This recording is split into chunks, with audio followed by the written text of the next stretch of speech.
I'm not trying to impress you. I'm just trying to impress upon you. I'm like you. I'm no better than you. And I'm not trying to offend anyone, trying to act all there if you got 940. But literally a 960 SAT guy, I cannot, you've never seen me read a speech because I cannot read a speech.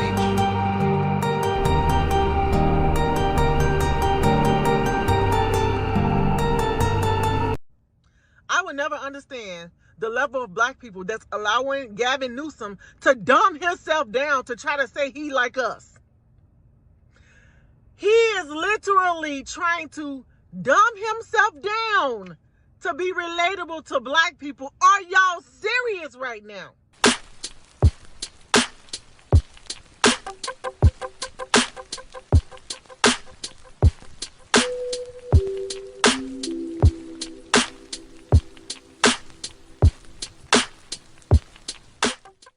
Yo, so we back in here for another edition of F-ya-Motha. And that video you just got done seeing was dumbass Governor of California Gavin Newsom, or as I like to call him, Gavin Nuisance. And he was on, I guess, talking to the mayor of Atlanta, Andre Dickens, another scumbag, and he was going through the motions of saying that he was just like the black audience and he got a 940. So don't worry if you got a 960 on your SATs, because he's just like you and he can't read.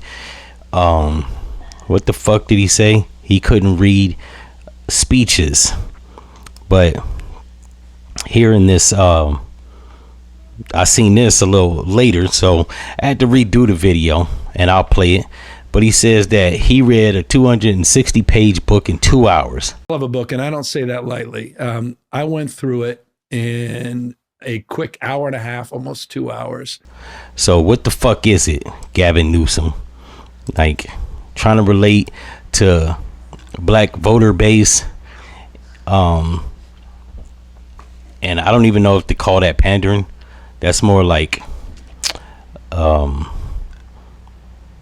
I'm gonna just call it what it is. That was more like backhand complimenting the black audience, right?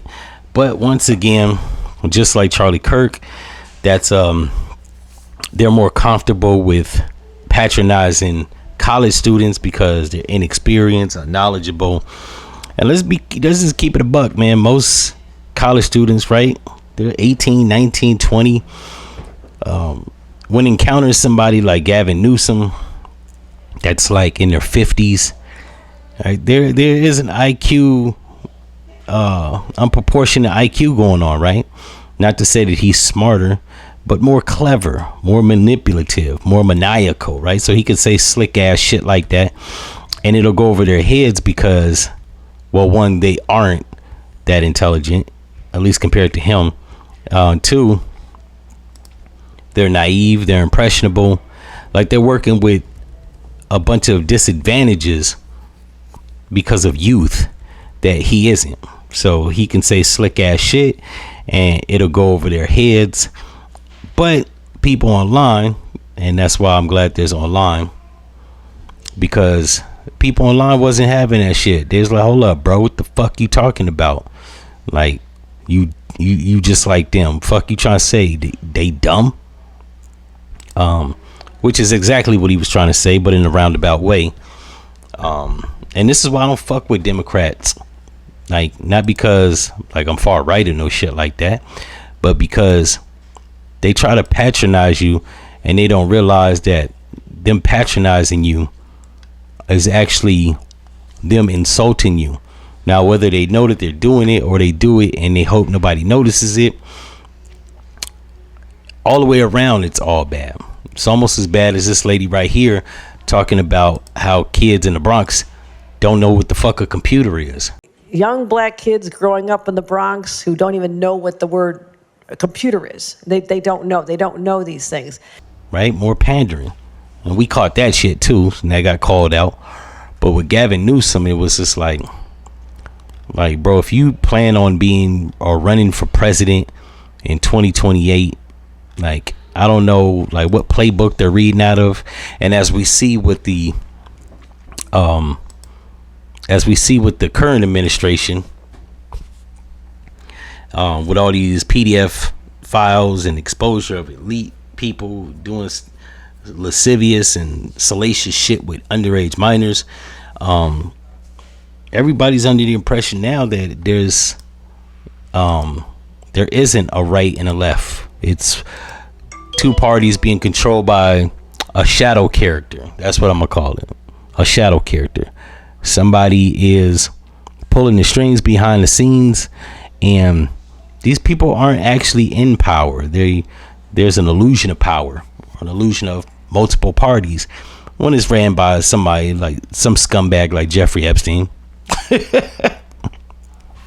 We just gonna keep it 100, but yeah, he got the pushback that he deserved, and what I'm hearing is that he's not looking to run for president anymore after the pushback and backlash of his comments. And I mean, all that shit was all bad, because it's like, bro, like, first of all, how do you know you're just like them? Who's to say that they all scored under 1,000 on the SATs? There's probably some people in the audience that scored a 1,200 or 1,100 or 1,300. I'm just saying, like, it's possible that there are people that scored over a 940. So for him to say he's just like them, it's like, yeah, bro, there's a lot of relatable things you could have said, that not being one of them. Like, if I was in the crowd, I would have called that shit out. That doesn't make you relatable to me, bro. That makes you a despicable scumbag, because one, I can read. Two, if I was in that college, I probably would have scored higher than a 940. So then there's that. So yeah, I think we got to keep calling these people out. The audacity of them, right? When, let's be like realistic here. I did a video about a month or two ago. How, what was his name? Joel Santana said that reading wasn't important. And then I uploaded a video from a girl on TikTok where she said that she had a corporate job making above average salary and she could not functionally read.